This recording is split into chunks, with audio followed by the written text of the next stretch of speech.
আমাদের উদ্দেশ্যে শুভেচ্ছা বক্তব্য রাখবেন আমাদের আজকের অনুষ্ঠানের প্রধান অতিথি বিশিষ্ট সমাজসেবক আহসানুল্লাহ বাবুল ভাই। ধন্যবাদ। অনুষ্ঠানে সবাই স্বাগত, শুভেচ্ছা। আসসালামু আলাইকুম।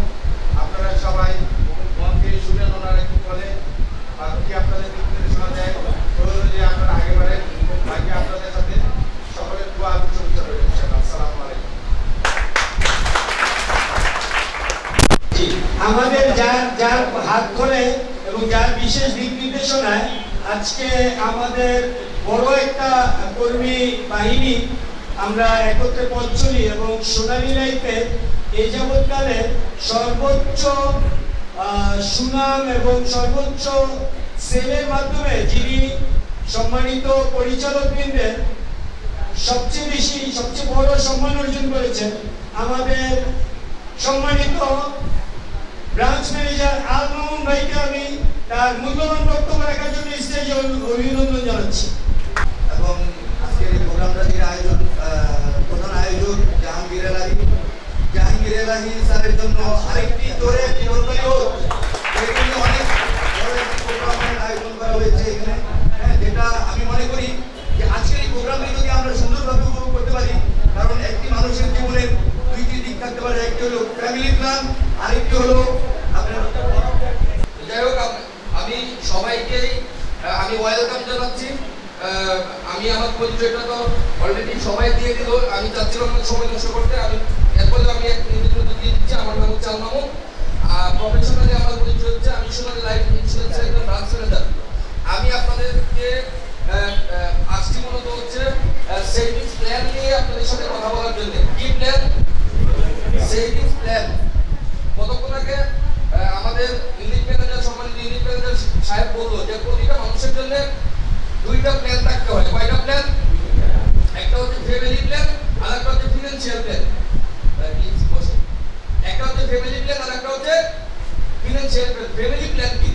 ফ্যামিলি প্ল্যান হচ্ছে যে আমরা ওই যে বিয়ে করার আগে অথবা বিয়ে করার পরে আমাদের এরকম একটা প্ল্যান থাকে না যে স্বামী স্ত্রী মিলে আমরা পরামর্শ নেই আমরা কয়টা বেবি নিব, যদি বেবিগুলো ছেলে হয় কোথায় পড়াবো, মেয়ে হইলে কোথায় পড়াবো, এরকম পরামর্শ কি স্বামী স্ত্রী মিলে করি না?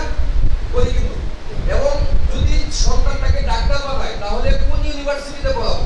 তার মানে হচ্ছে আমার সন্তান হয় নাই অথবা হয়েছে বাচ্চা ছোট, কিন্তু আমার পরিকল্পনা এবং আমার স্বপ্ন কোন জায়গায়?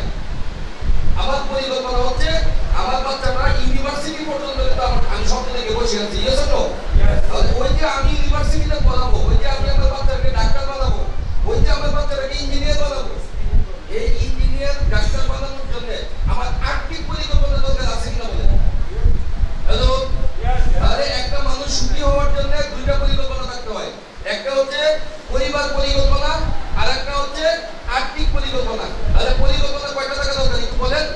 কয়টা থাকা দরকার? একটা হচ্ছে পরিবার পরিকল্পনা, আর একটা কি আর্থিক পরিকল্পনা। এই দুইটা পরিকল্পনার মাঝে অনেকেই আছেন হয়তোবা একটা পরিকল্পনা করেন, ম্যাক্সিমাম লোক আমরা একটা পরিকল্পনা করি, দুইটা পরিকল্পনা করি না। আমরা ফ্যামিলি পরিকল্পনা করি, বাট আমরা আর্থিক পরিকল্পনা করি না। আর্থিক পরিকল্পনা না করার কারণে অনেক সময় আমাদের জীবনে কিন্তু কষ্ট নেমে আসে। সেটা কি? যেমন আমার বাচ্চাকে আমি পরিকল্পনা করলাম আমি ডাক্তার বানাবো, বাচ্চা বড় হলো, এসএসসিতে ভালো রেজাল্ট করলো, ইন্টারে ভালো রেজাল্ট করলো, যখন মেডিকেলে ভর্তি হওয়ার জন্য চেষ্টা করবে তখন অনেক মা বাবা বলে কি যে বাবা এই লেখাপড়াটা আমাদের জন্য না, এই লেখাপড়াটা আমাদের জন্য না। এটা হচ্ছে বড় মধ্যবিত্ত অথবা নিম্ন মধ্যবিত্ত। অনেক সময় দেখা যায় যে ছেলে অথবা মেয়ে অনেক সময় লেখাপড়া সাপোজ লেখাপড়া করলো না, লেখাপড়া যদি নাও মানে মিনিমাম লেখাপড়া করার পরে ওই মেয়েটাকে বিয়ে দেওয়ার সময় টাকা প্রয়োজন হয় কি হয় না বলে? এখন আপনি যদি একদম ন্যূনতম লেখাপড়াও করা দেখবেন কিন্তু 2-3 লাখ 4 লাখ টাকা কি করতে হয়? খরচ করতে হয় বিয়েতে। না বলবো না ভাইয়া?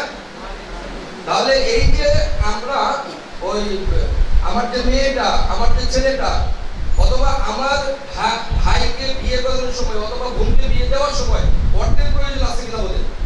তাহলে বাচ্চাটা যখন ছোট তখন থেকে যদি আমরা একটু আর্থিক পরিকল্পনা করে রাখি তাহলে একদিকে বাচ্চা ঠিক আছে, একদিকে মেয়েটা বড় হবে, আরেকদিকে আমারও কি আর্থিক পরিকল্পনা আমার চলে আসলো। আর্থিক পরিকল্পনা চলে আসার মানে পরিকল্পনা করার পরে আর্থিক যে ফিডব্যাকটা আসলো, ওই আর্থিক ফিডব্যাক দিয়ে কিন্তু আমি কি করতে পারবো, আমি আমার মেয়েটাকে বিয়ে দিতে পারবো, আমার কারো কাছে হাত পাততে হবে না। Yes or no?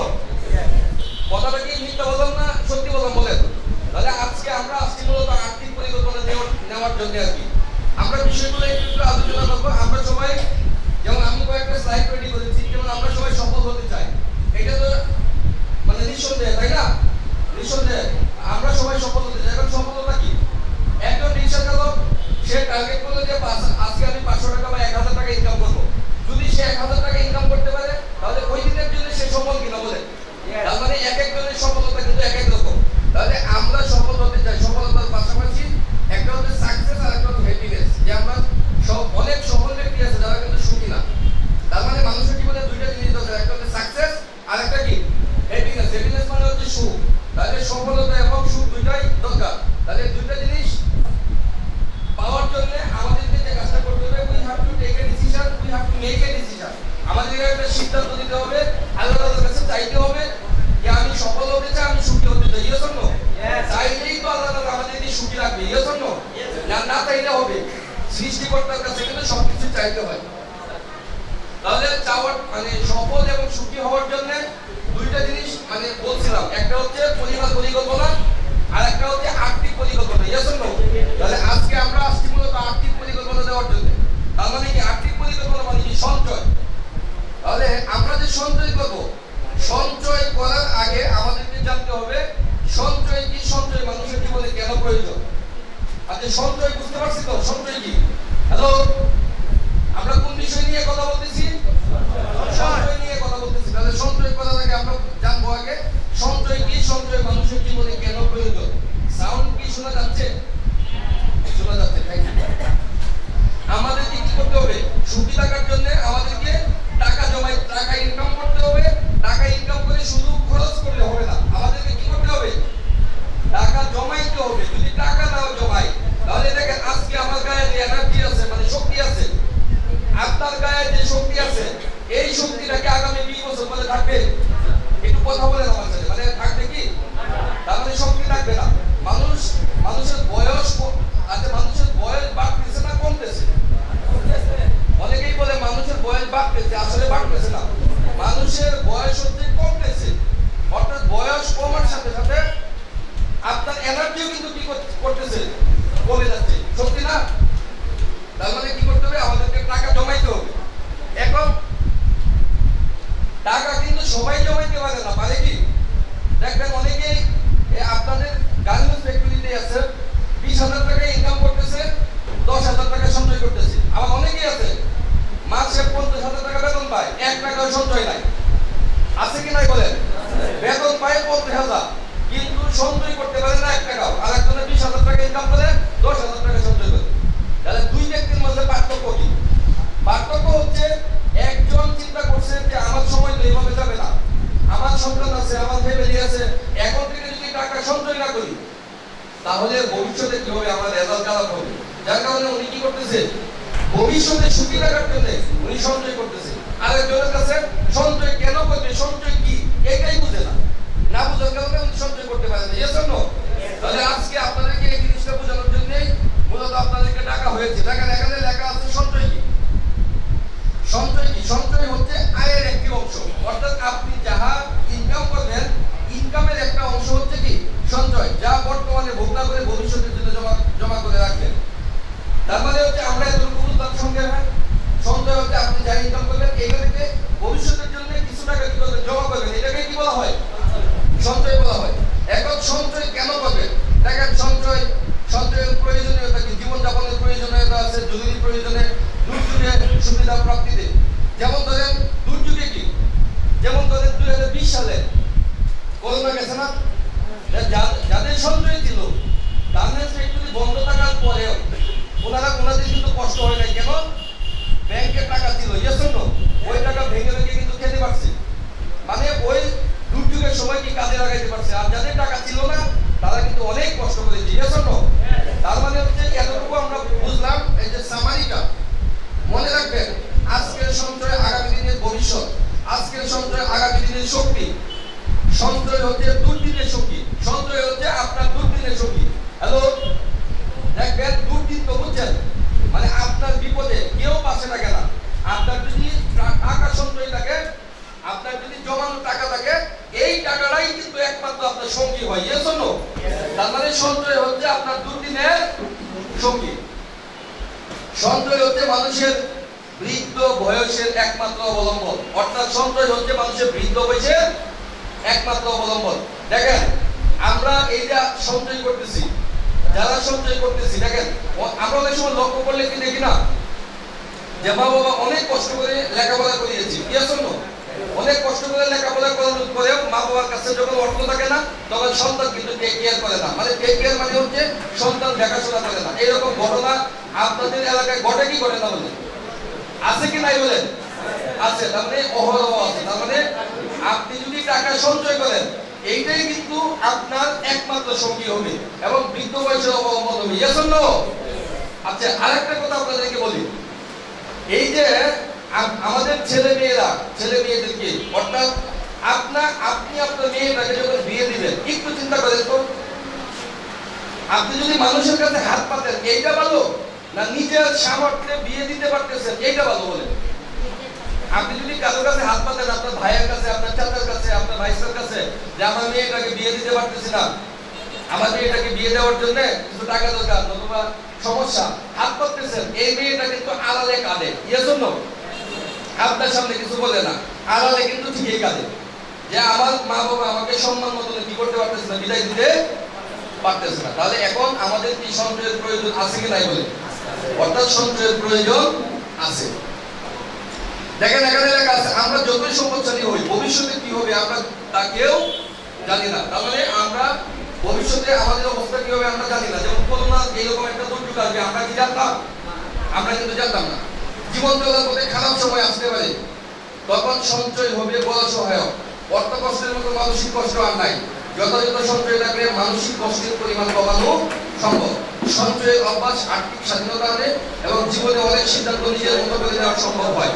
তার মানে আমরা সামাজিকটা বুঝতে পারলাম। এখন আমরা যে সঞ্চয় করবো, দেখেন এখানে লেখা আছে কি, বাংলাদেশে অসংখ্য সঞ্চয়ের জায়গা থাকতে আপনি কিন্তু বিমাতে সঞ্চয় করবেন।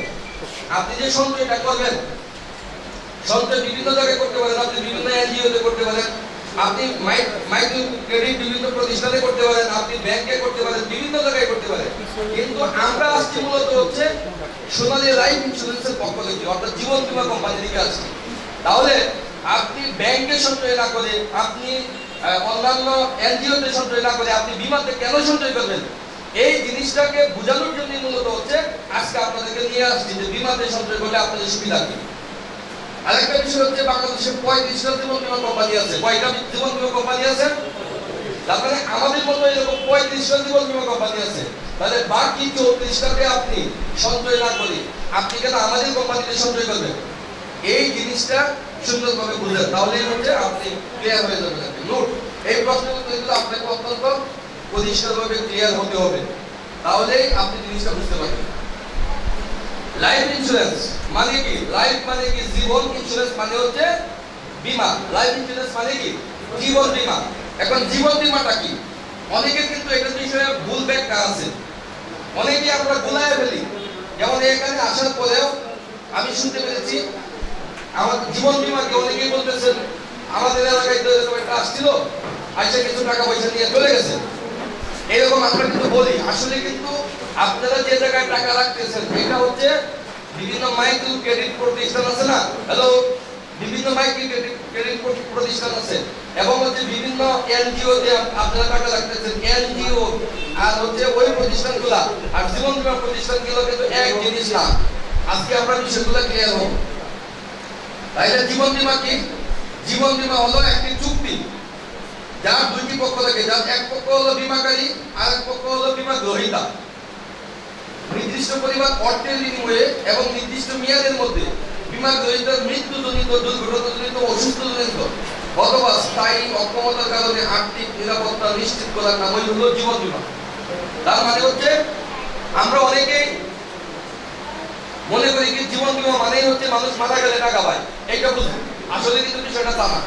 এটা একটা আর্থিক পরিকল্পনা। একটা মানুষ যদি অসুস্থ হয় তাহলে সে টাকা পেতে মানে সে আর্থিকভাবে সহযোগিতা পেতে পারে, দুর্ঘটনাজনিত কারণ হইলেও হইতে পারে, আবার মৃত্যুজনিত হইলেও হইতে পারে।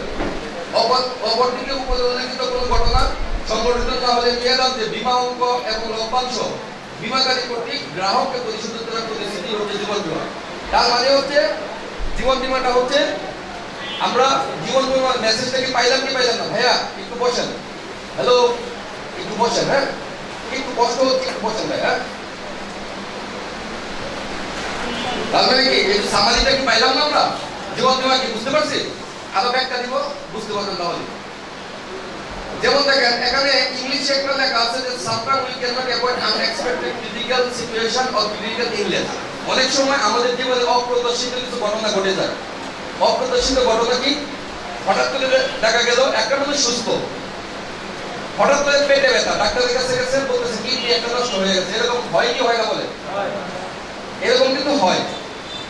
অনেক সময় দেখা যায় এরকম ঘটনা ঘটে যে একটা মানুষ বাড়ি থেকে সুন্দরভাবে বুঝগাছ করে একদম সুন্দরভাবে পিটপাট করে বাজারে যাচ্ছে, হঠাৎ করে খবর আসলো বাস অ্যাক্সিডেন্টে লোক মারা গেছে। হয় কি হয় না বলে? ওই যে গার্মেন্টস শ্রমিক গার্মেন্টসে কাজ করে সুস্থ সবলভাবে ও ইয়াতে আসলো, গার্মেন্টসে আসলো, হঠাৎ করে ফ্যামিলিতে খবর গেছে যে বিদ্যুতে ইলেকট্রিক শর্ট দিয়ে মারা গেছে। এরকম ঘটনা ঘটে কি ঘটনা বলে? এরকম ঘটনা অহরহ ঘটে। তার মানে হচ্ছে এটা আনসার্টেন ঘটনা। এটা মানে এরকম ঘটনা আমাদের জীবনে ঘটে যায়। তাহলে যে ঘটনাটা হয়, যেমন ধরেন একটা মানুষ, এখানে দেখেন একটা ছবি দেখেন, এইদিকে বাবা, এদিকে হচ্ছে মা, বাবা মার মাঝখানে হচ্ছে দুইটা সন্তান। এই দুইটা সন্তানের ভরণ পোষণ, লেখাপড়া সবকিছু ডিপেন্ড করে কি কার উপরে বলেন তো?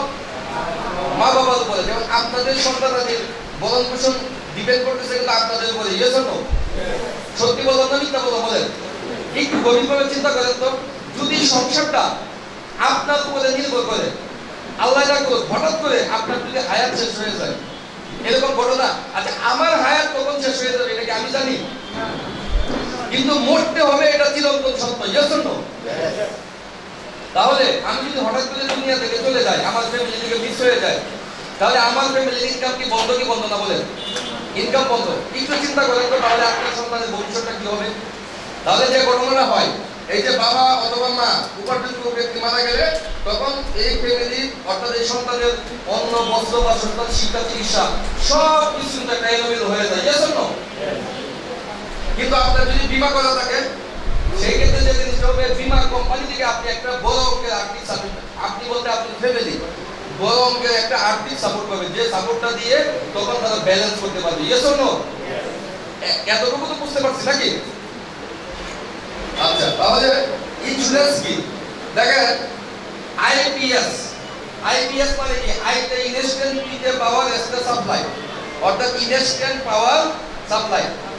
দেখেন আমাদের ঘরকে আলোকিত করার জন্য আমরা কি ব্যবহার করি? আইপিএস না বিদ্যুৎ ব্যবহার করি। বিদ্যুৎকে ব্যাকআপ দেওয়ার জন্য কি ব্যবহার করি? আইপিএস ব্যবহার করি। তার মানে হচ্ছে বিদ্যুৎ চলে গেলে ব্যাকআপ দেয় কে? আইপিএস। দেখেন তালা কেন লাগাই বলেন তো? ঘরে তালা লাগাই কেন? সিকিউরিটির জন্য। Yes or no? জেনারেটর ব্যবহার করি কেন? ওই ব্যাকআপ দেওয়ার জন্য। হেলমেট কেন ব্যবহার করি? যেন অ্যাক্সিডেন্ট হলে মাথায় ব্যথা না পায়। Yes or no? তার মানে এইটা একটা ব্যাকআপ প্ল্যান। ব্রেক, গাড়ির ব্রেক ব্যবহার করি কেন? গাড়ির ব্রেক নিরাপত্তার জন্য। Yes or no? তার মানে আপনারা জিনিসটা বুঝতে পারছেন, আপনাদের জন্য একটা হাততালি হবে। একটা হাততালির মাধ্যমে দেখেন গাড়িতে সিট বেল্ট বাঁধে, প্রাইভেট কারের মধ্যে সিট বেল্ট বাঁধে। সিট বেল্ট কেন বাঁধে? এটাও কিন্তু নিরাপত্তার জন্য। Yes or no? এরকম হচ্ছে বীমাটা মূলত করবো আমাদের ফ্যামিলির নিরাপত্তার জন্য। এরকম বিষয়টা কি ক্লিয়ার? কি নিরাপত্তা? দেখেন এখানে একটা ঘটনা দেখেন, খেয়াল করেন ভিডিওটা দেখেন।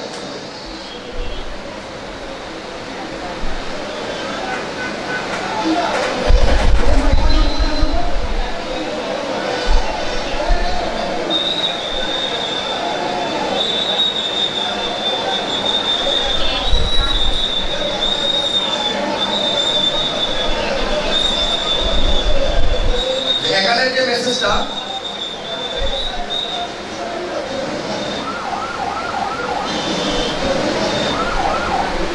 আচ্ছা এখানে এর আগে যে মেসেজটা দেখলেন, এটা হচ্ছে ফায়ার সার্ভিসের একজন চাকরি করে ফায়ার সার্ভিসে, উনি গাড়ি ড্রাইভ করতেছে, নারায়ণগঞ্জের ঘটনা, আরটিভিতে দেখলেন না ভিডিওটা, মানে কোন চ্যানেলে দেখাইছে, আরটিভিতে। নারায়ণগঞ্জে হঠাৎ করে উনি ওই স্ট্রোক করে মারা গেছে, অর্থাৎ গাড়ি চালানো অবস্থায় স্ট্রোক করে মারা গেছে। তার মানে দেখেন উনি কি জানতো যে উনি মারা যাবে? দেখেন গাড়িতে স্ট্রোক করে মারা গেছে, তখন ওই গাড়ি যে প্রাইভেট কারের উপরে, অর্থাৎ প্রাইভেট কারের উপরে তুলে দিচ্ছে, তখন ওই প্রাইভেট কারের মধ্যে যে লোকগুলো ছিল সব লোকগুলো মারা গেছে। তার মানে প্রাইভেট কারের লোকও মারা গেছে, আবার উনিও মারা গেছে।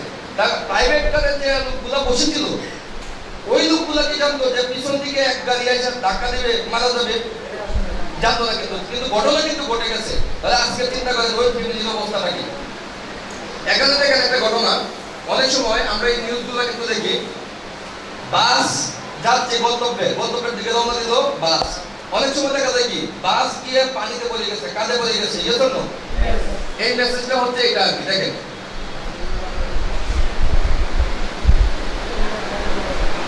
কাঁধের মধ্যে বাস, কাঁধের মধ্যে পড়ে সব লোক মারা গেছে।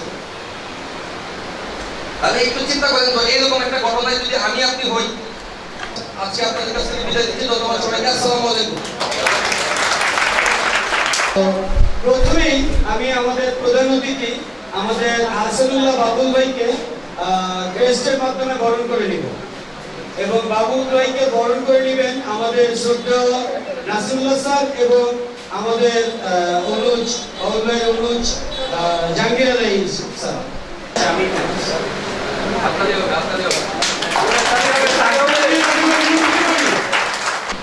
আমাদের বিশেষ অতিথি আমাদের এসকে ফ্যাশনের ব্যবস্থাপনা পরিচালক জনাব কামরুল ইসলাম ভাইকে আমরা সম্মাননা ক্রেস্টের মাধ্যমে অভ্যর্থনা করব।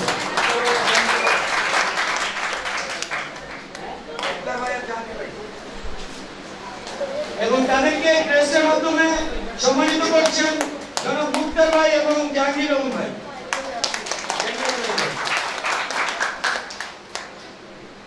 জনাব আমিনুল ভাই এবং জনাব জাহাঙ্গীর আলী ভাই, আমরা আপনাদেরকে অভিনন্দন করব ইনশাআল্লাহ। আলমামুন স্যার, সোনালী লাইফ ইন্স্যুরেন্সের নাম্বার 1 ব্রাঞ্চ ম্যানেজার, ওনাকে আমরা কেস দিয়ে গ্রহণ করে নেবেন। আমাদের আজকের প্রোগ্রামের প্রধান অতিথি আহসানুল্লাহ বাবুল ভাই আমাদের আলমামুন স্যারকে কেস দিয়ে গ্রহণ করে নেবেন। বিগ হ্যান্ড সিজারি করবেন।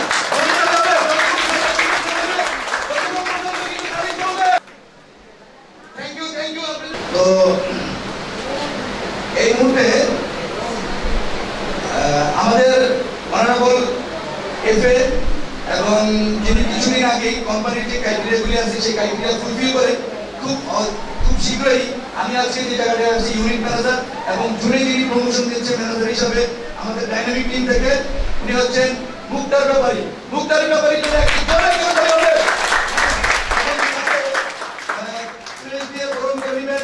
আমাদের সোনালী লাইফ ইন্স্যুরেন্সের number 1 branch manager Almamun sir, যতক্ষণ পর্যন্ত স্যার তার হাতে থাকবে, এবং সঙ্গে থাকবেন রাশেদ ভাই, আমিনুল ভাই এবং আসেন।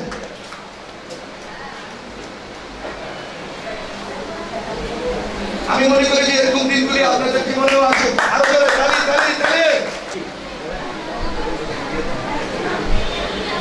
আচ্ছা, এই পর্যায়ে আজকের অনুষ্ঠানের প্রধান আয়োজক জাহাঙ্গীর আলী ভাইয়ের জন্য আমরা সম্মাননা উপহার প্রদান করব। জাহাঙ্গীর আলী ভাই মঞ্চে আসেন। আচ্ছা, জাহাঙ্গীর ভাইকে উপহার দিয়ে বরণ করে নেবেন জনাব আলমামুন স্যার এবং আমাদের ইউনিট ম্যানেজার নাসিরুল্লাহ স্যার। হাততালি হবে, একটু উৎসাহিত করেন না, তারা অনেক পরিশ্রম করে এই সফলতা অর্জন করেছেন।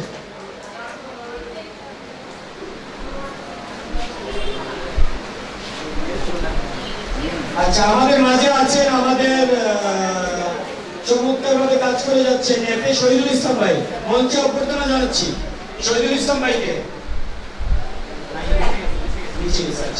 ঠিক আছে, আমরা এ পর্যায়ে আমাদের সম্মানিত এফএ আমিনুল খান ভাইকে সম্মাননা উপহার দিয়ে বরণ করে নেব। আমিনুল ভাই আমন্ত্রণ। এবং আমিনুল ভাইকে উপহার দিবেন আমাদের শ্রদ্ধেয় আল মামুন স্যার এবং আমাদের ইউনিট ম্যানেজার নাসিরুল্লাহ স্যার। আমরা একটু হাততালি দিব, কষ্ট করে একটু হাততালি দিব ইনশাআল্লাহ। এভাবে আপনাদের সম্পর্কে সাইফুল ইসলাম ভাইকে বরণ করে নেবেন আমাদের ছোট আল মাহমুদ স্যার এবং আমাদের মুক্তার ব্যাপারী। হ্যাঁ, ধন্যবাদ। এই পর্যায়ে শহীদুল ইসলাম ভাইকে গিফট দিয়ে বরণ করে নেবেন জাহাঙ্গীর আলহী ভাই এবং আমাদের শ্রদ্ধেয় আল মাহমুদ স্যার।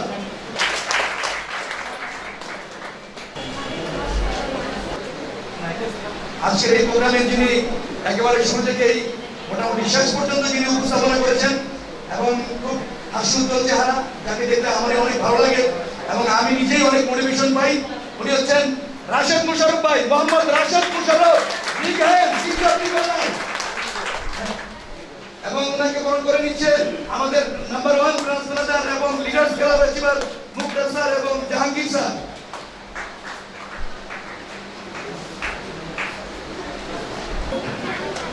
সদ্য আব্দুল্লাহ ভাইকে বরণ করে নিচ্ছে আমাদের ব্রাঞ্চ ম্যানেজার এবং ইউনিট ম্যানেজার স্যার। হাততালি। টিঙ্কু আব্দুর রহমান ভাইকে খুব ডাইনামিক পারসন, উনি ম্যান ফ্রম ডেমরা শারুলিয়া। টিঙ্কু আব্দুর রহমান ভাই কোথায়? উনাকে বরণ করে নিবেন আমাদের সদ্য আল মাহমুদ স্যার এবং আমাদের ইউনিট ম্যানেজার নাসরুল্লাহ স্যার। আর 2 থেকে 3 মিনিট সময় নিব ভাই বোনেরা, একটু ধৈর্য, শেষ পর্যন্ত যাচ্ছে। জরুরি প্রয়োজনে উপস্থিত হতে পারেনি উনি আমাদের সম্মানিত এফএ, উনার পক্ষে উনারই ডাউনলাইন এফএ মনোহর ভাই উনার উপহার রিসিভ করবেন এবং উপহার প্রদান করবেন আমাদের আল মাহমুদ স্যার এবং আমাদের মুক্তার স্যার।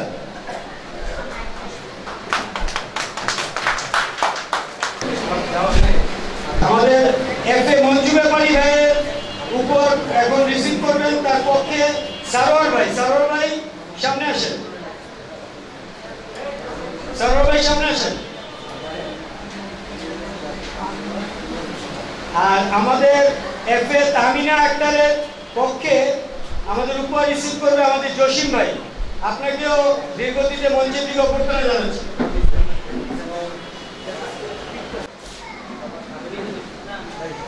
আলহামদুলিল্লাহ, আসলে চমৎকার আলোচনা এই পর্যন্ত চলতেছিল। আমরা অনেক বেশি ক্লান্ত হয়ে গেছি গরমের কারণে, তারপরে আমরা অনেক পর্যাবত একই চেয়ারে বসে আছি। আমি আসলে আলোচনা দীর্ঘায়িত করব না। আমরা এখানে যারা আছি অনেকেই রয়েছে যারা সোনালী লাইফ ইন্স্যুরেন্সের ফিনান্সিয়াল অ্যাসোসিয়েট এফএ বৃন্দ। আমাদের সম্মানিত মাহমুদ স্যার আমাদেরকে সুন্দর নির্দেশনা দিয়েছেন আমরা কিভাবে সেভিংস করব, আমরা কিভাবে এখানে কাজ করব। তো আমি সবাইকে উদাত্ত আহ্বান করব, আমরা ভালোভাবে, যেহেতু এটা নিয়ে সরকার কাজ করতেছে, গভর্নমেন্ট কাজ করতেছে, আমরা সুন্দর এবং চমৎকারভাবে ফিল্ড মাঠ কর্মী হিসেবে কাজ করে যাব, যেন আমরা অদূর ভবিষ্যতে আমাদের আত্মীয় স্বজন পাড়া প্রতিবেশী যারা আছে সবাইকে সুন্দরভাবে একটা সেভিংস করাতে পারি।